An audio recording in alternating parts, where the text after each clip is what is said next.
This is the Stick in the Mud podcast, episode 10. Today, we're reviewing Dark Risings.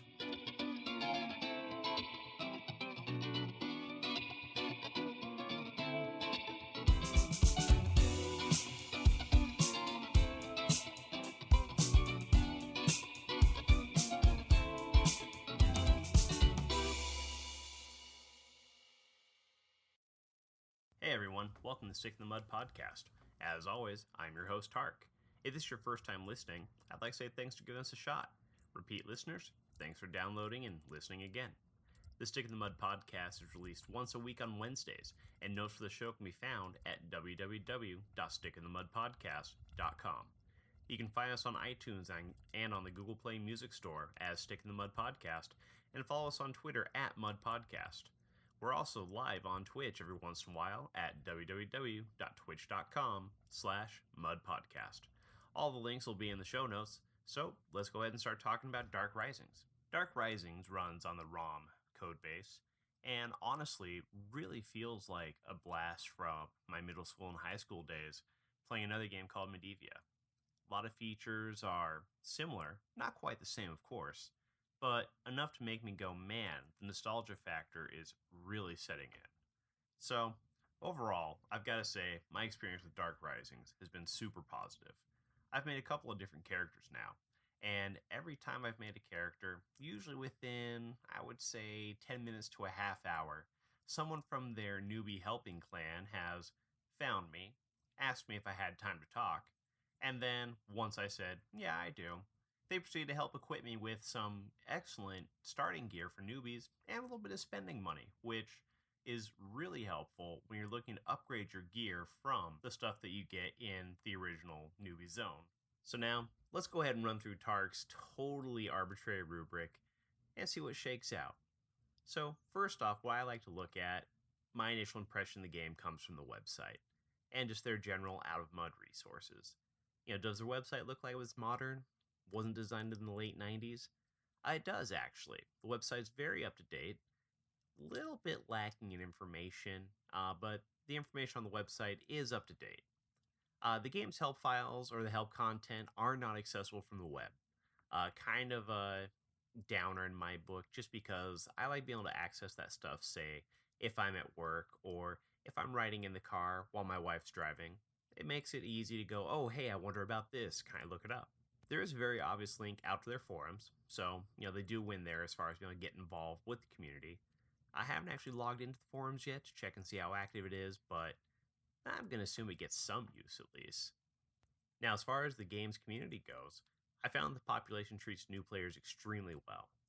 I would say within the first 10 to 30 minutes of creating a new character, I'd get contacted by a member of their newbie helper guild, Dawning, come out and hand me gear such as stat enhancers, a container, and some very good books to read if you're new to the game and trying to figure out where to go and what to do. So, definitely maximum points for that. Other players and admins, super responsive to questions. They make it very obvious what the newbie channel is, how to use it, and overall, super friendly bunch. So, I definitely want to keep playing based on my experience with other people, as well as the game just bringing back those nostalgia feels. As far as the mechanics go, are there any unique mechanics to it? I personally have not really run into them yet. I know they're running their Halloween event right now, and I imagine that's got quite a bit of uniqueness to it, but it's not really something geared towards new players. So, for the moment, can't really say I've run into anything super unique. How's it feel to play? Well, it is a ROM game.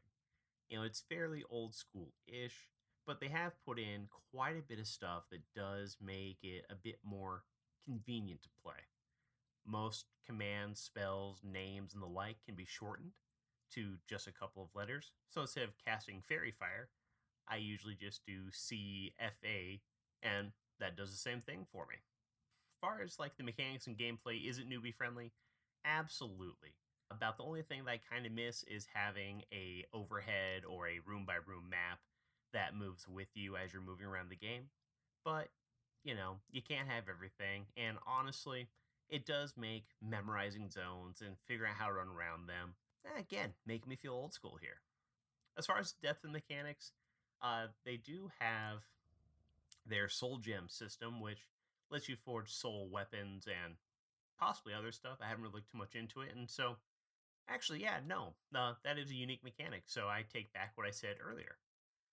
As far as quality of life features go, they've got the newbie channel. They tend to have gear that will max out your leveling stats available to you super early on. So if you do start this game, go through Mud School. It is worth your time. It's worth your effort. It makes your life so much easier when it comes to leveling. Now, as far as the game story setting and role playing goes, well, so far, I haven't really found much of a story or setting. I think that mainly stems from not being around for the various quests and whatnot that the administrators of the game run. Now, that's through no fault of theirs. My times just don't jive with theirs.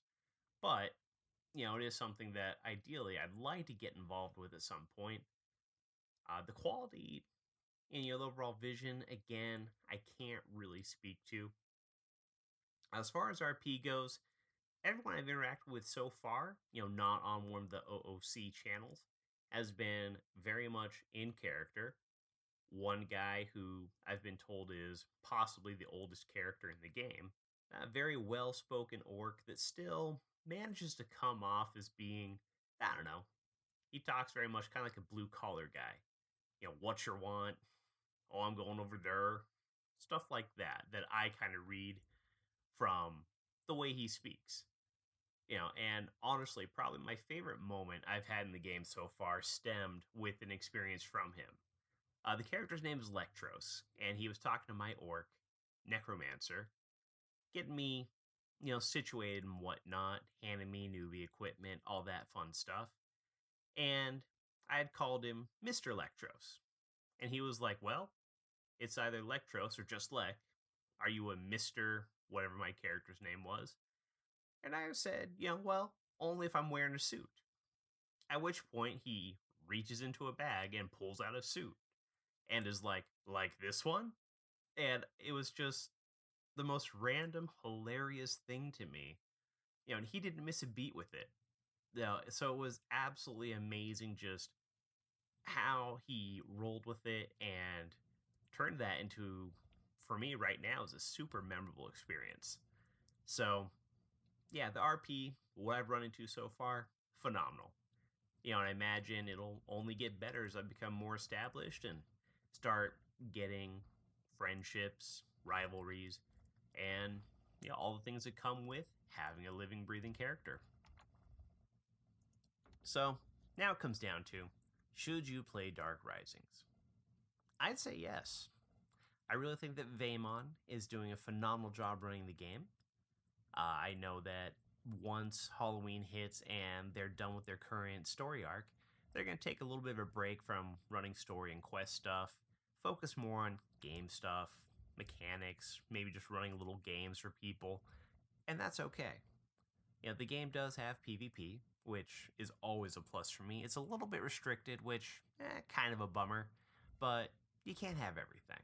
And honestly, I can see where they're coming from back when players who would, kill somebody, strip them bare, and, well, hey, now you're starting from scratch as far as gear and everything else goes.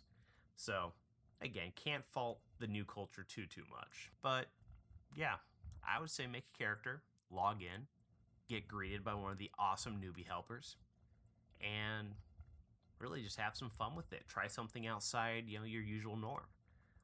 I have been told, and I will warn you, apparently Psionicist is not a great class, even though it's one I really, really wanted to try. But really, go for whatever you like. Right now, so far, I've made a Necromancer, a Ranger, and a Cleric. And honestly, I'm probably enjoying the Cleric the most out of all the characters, just because they feel like they're going to bring a lot of utility, especially later on, which, well, I like having utility characters, or I like playing tanks. And next up on my list to give a shot are one of the tankier classes, either a warrior or a barbarian, maybe a Templar. Depends on how they all shake out. So, like I said, log in, have some fun, enjoy the double experience weekends when they run them, and I'll see you next time on the podcast.